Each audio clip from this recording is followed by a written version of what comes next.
Hi, good morning. It is Julia, and I'm back with a new video. I actually don't know if it's morning.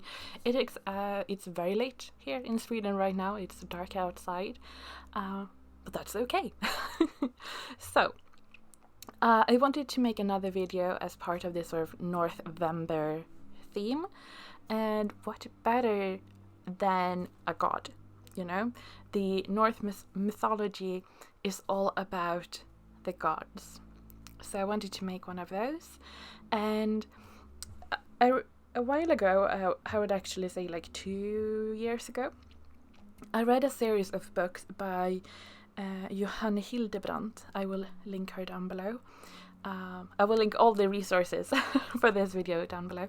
But she gave out a series of 5 books that I just thought was very good, and they have really stuck with me in how I view the North gods. So she wrote these books. So the first 3, you sort of follow the North gods, but she imagined them as people, and sort of how these people then became the myth that then became like a religion.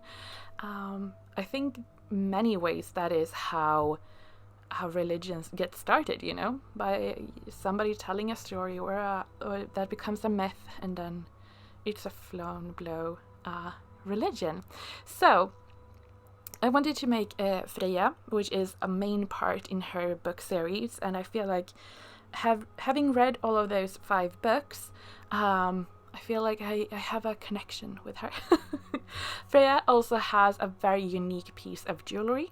She has a gold necklace made by the dwarves in the mine, and I really wanted to test out my love for mica flakes and making some having some texture to this drawing. So that is what I'm starting off with. I did some sketching, then put a sketch on watercolor paper. I'm using Fabriano high white paper, and then I'm just going to go in and start painting, and I hope you will like watching the process.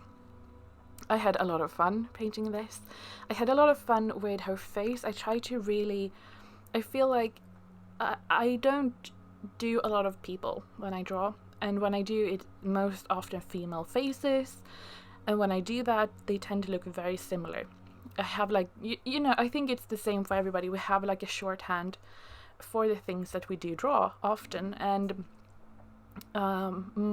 my persons tend to look very similar. So this time I really wanted to exaggerate some other shapes and really explore that. So I tried to really make her to really focus on the bone structure of this woman's face.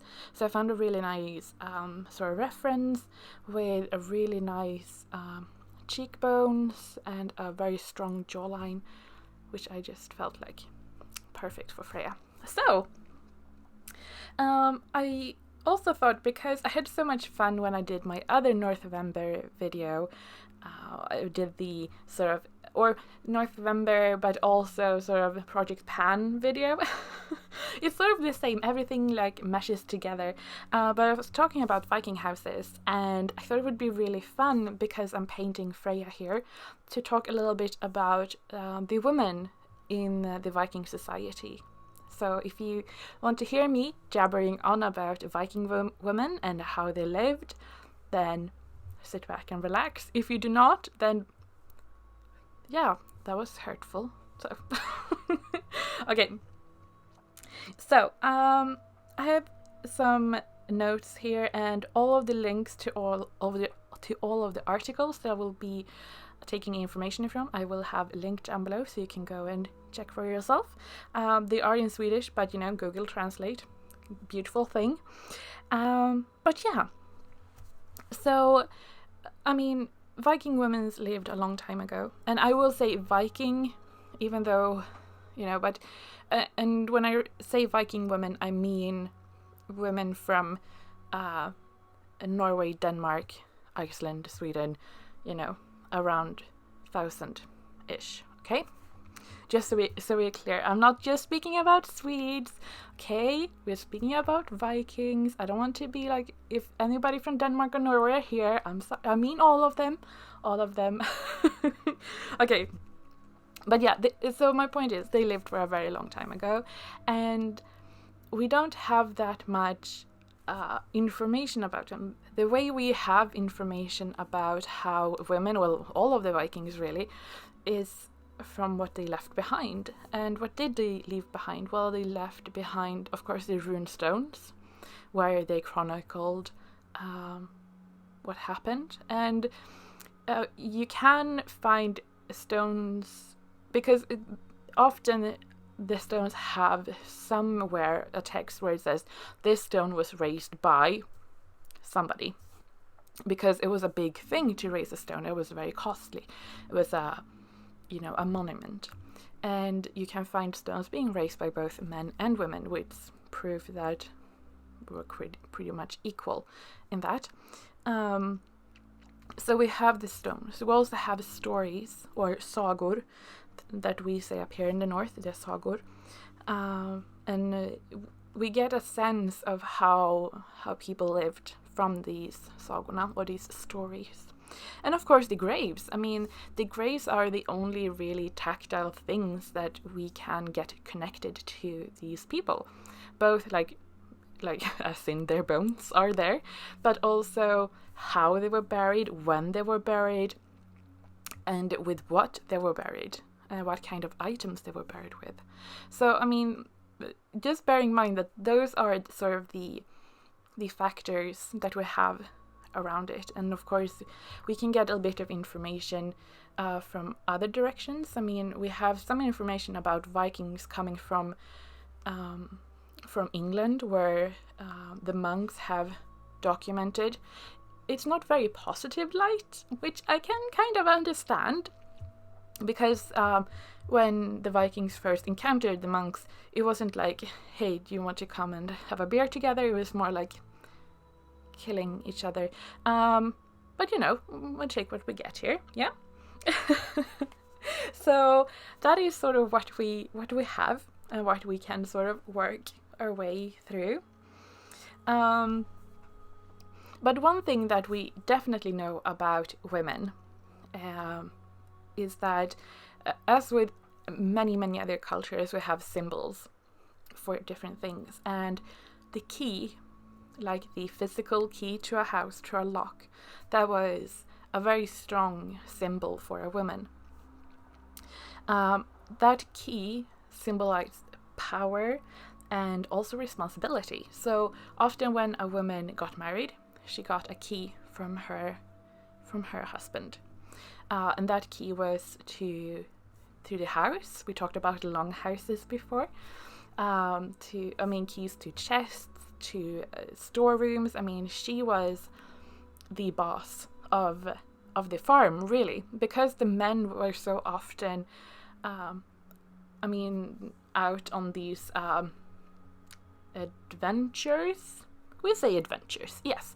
It wasn't uncommon for a woman to take care of the farm alone for a big part of each year. So, the farm was, in a sense, her responsibility. She needed to make sure that there was food, that the food that they sort of collected throughout the year, that was stored and prepared properly so it would last.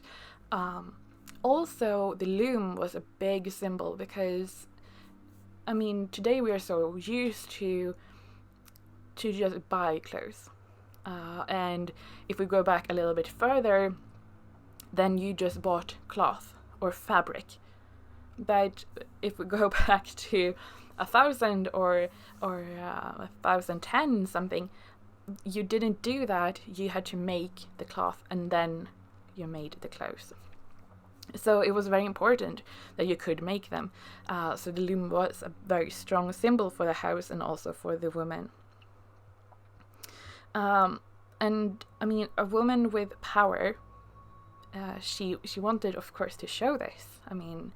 So she wore the keys, the symbol of power, she wore them in a belt around her waist.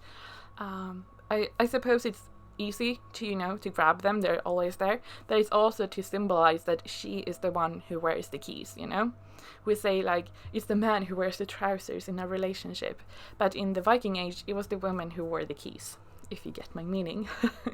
So I just find that today we find a key and you find like it's a nice thing, but if you just go back, that symbol of a key meant so much,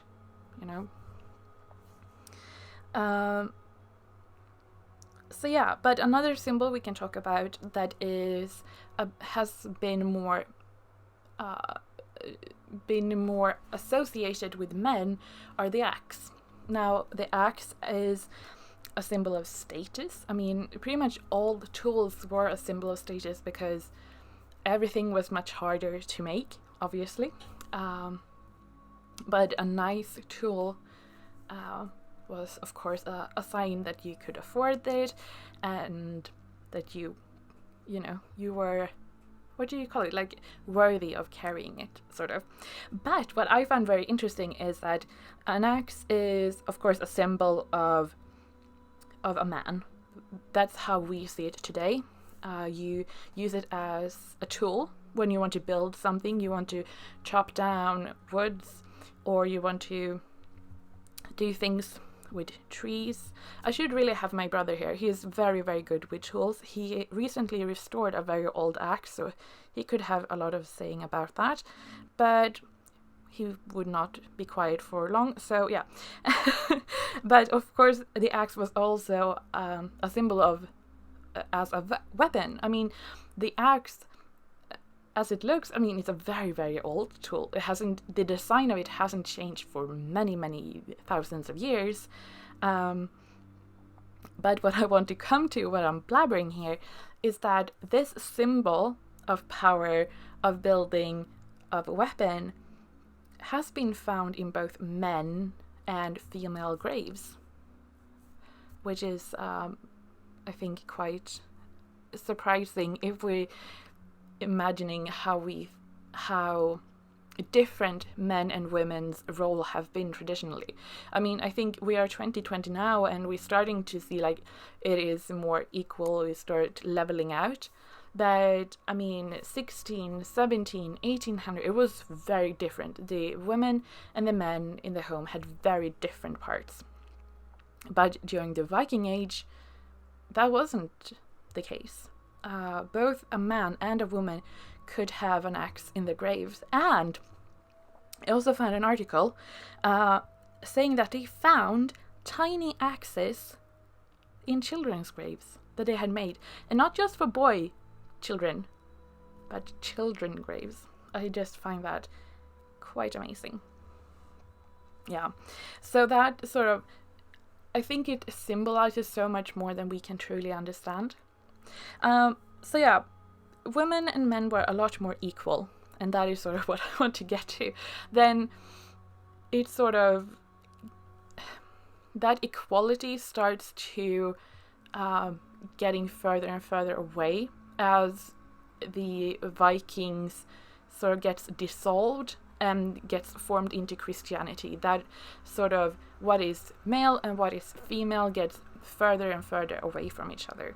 But during the Viking Age, they were very similar. For example, we had a lot of Vikings that went out to the New World, that is America and also Greenland. They were there 500 years before Christopher Columbus. They didn't make a big fuss of it. We are, like Vikings, we are very modest people. Oh yeah, I can't say that with a straight face. Yeah. But some roles that the females could have in the society that the men couldn't was to be völvor. And it's an odd word, but it sort of means like a sorcerer. And it's sort of like you could look into the future or heal people, and sort of being sort of a middle road or a medium almost, because during this time it was very important to have a good connection and be on a good foot with the gods. and the vulvona, they really help with that. So that is something I haven't looked into too much about that, because what I found next, well, I didn't really find it, but what I have researched more is something I found a lot more exciting.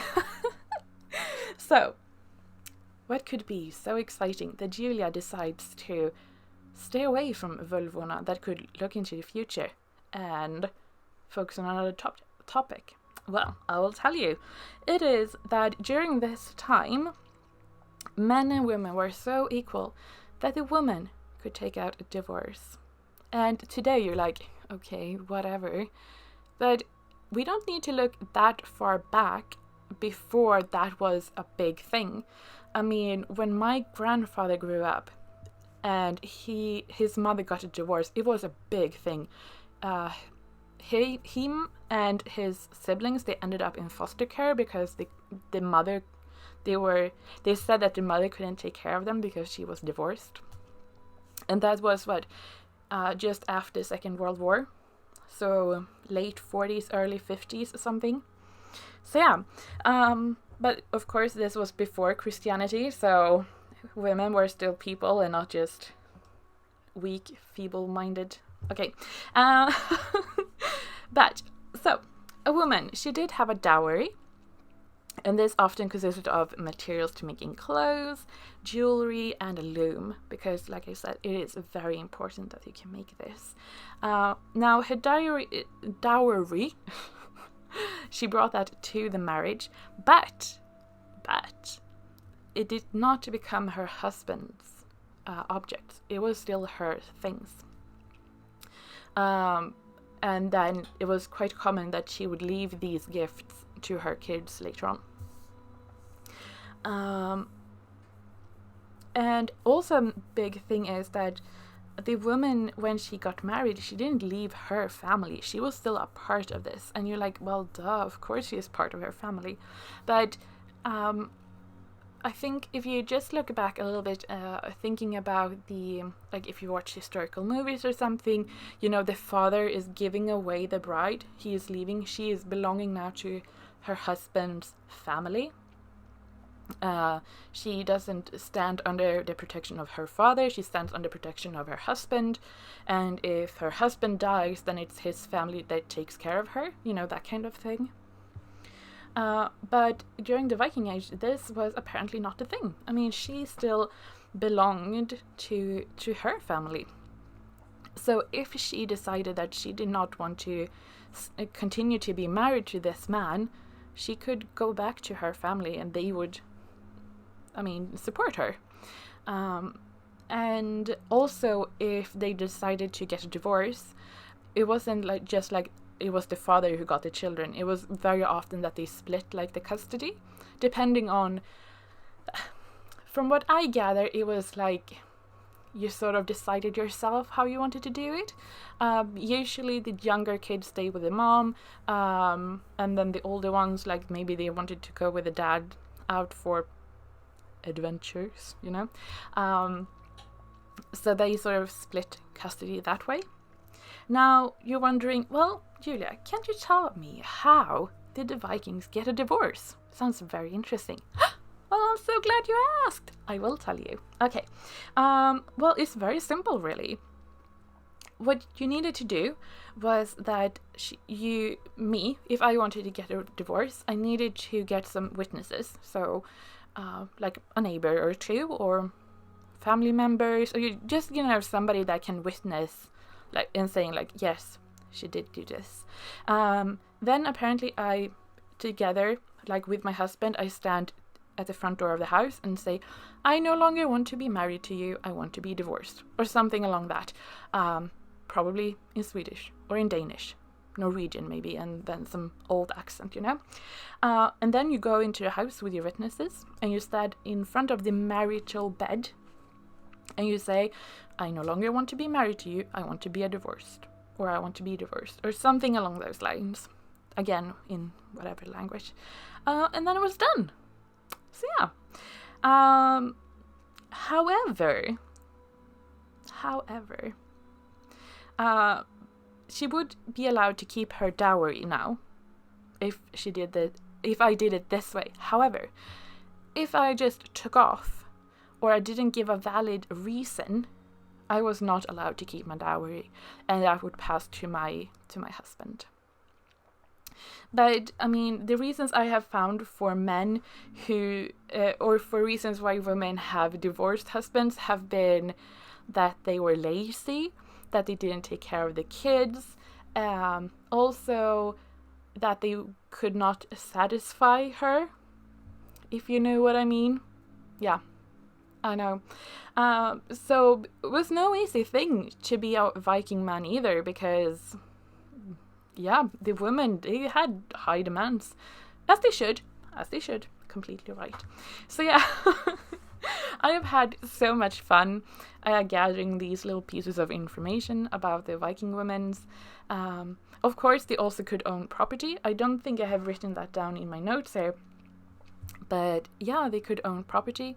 And all of these, you know, the right to own property, the right to take a divorce, to own just things, all of that sort of disappears when we get to Christianity here. I don't want to be political, and I know it's a touchy subject with Christianity and all of that, but as somebody who has spent quite a lot of time in the olden days reading and researching this kind of stuff, I can't help to notice these kind of things, that as a woman during this time, she had a lot more power over herself, if nothing else, than a woman just 500 years later.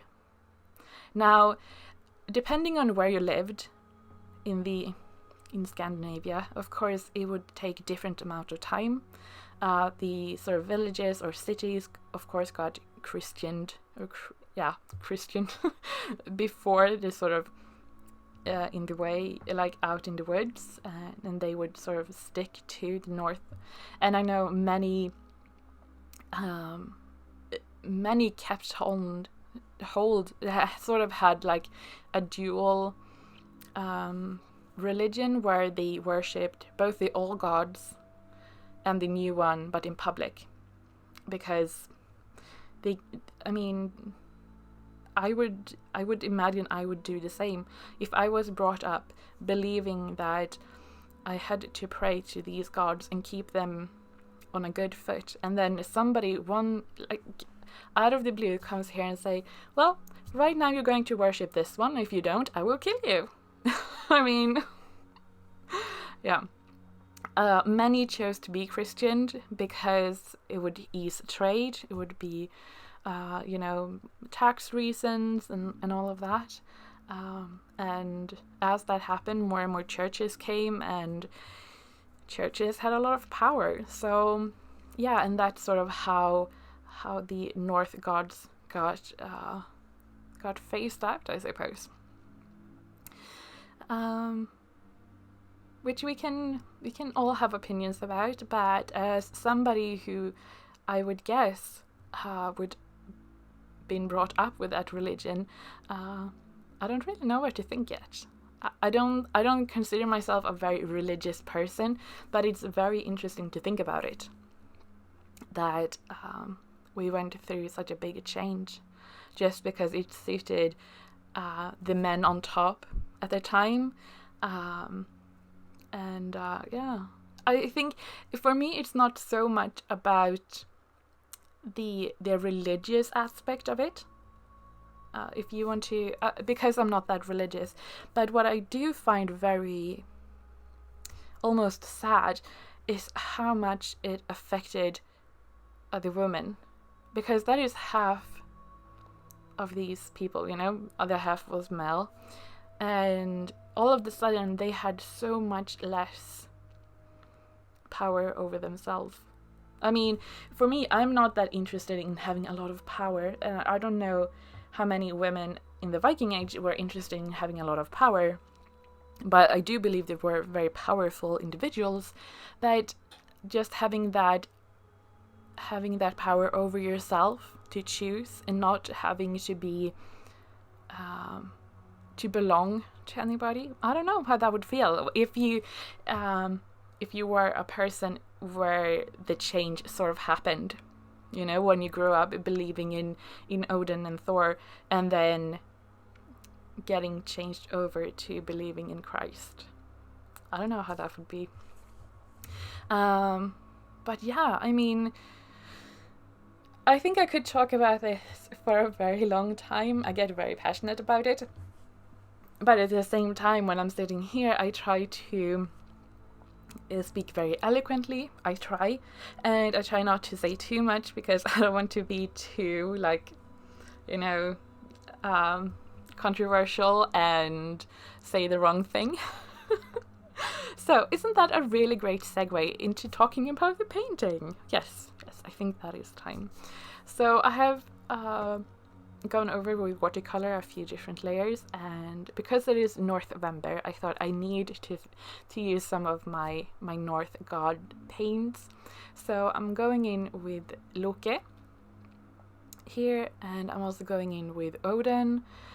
Loki is like a dark grey black with gold shimmer, and Odin is a green base that sort of looks more grey with purple shimmer, and they are very beautiful. And I just want to create a sort of a mystical texture around her to like really enhance that she is not just a normal person, you know. But I'm really happy with the face. I'm really happy that I decided to go with a different shape. I think it turned out really fun, but you know, I had a lot of fun painting it and exploring that shape. And now, the best part. So I have these mica flakes, and I just have had so much fun creating with them. I created a piece in the summer, and I also made 2 ravens. I haven't made a video yet, but the piece is done. So I wanted to do something else with them, and I thought the necklace of Freya would be perfect. She in the myth, or in the saga, she has this amazing rich gold necklace made out of the finest craftsmen that are the dwarves living up in the mountains.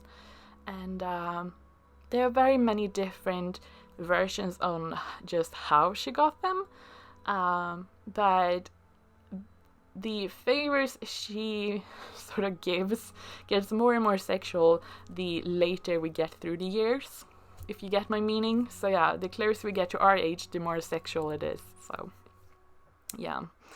Also, Freya, she has a carriage, of course, and they are being drawn by cats. Yeah. I have done a little bit of research on that too, but because like I said, the facts on this are very vague, and the stories have been retold so many times. So what I gather is that the cats were lynx, and that we sort of have interpreted that into like normal house cats later on. But yeah, that is the finished piece. I hope you liked it and that you didn't mind my rambling about Viking women. I had the best time. So I hope you've liked this little video in the Norsevember series. I hope you liked it, and yeah, if you do, please leave a like and a comment, and I hope to see you soon.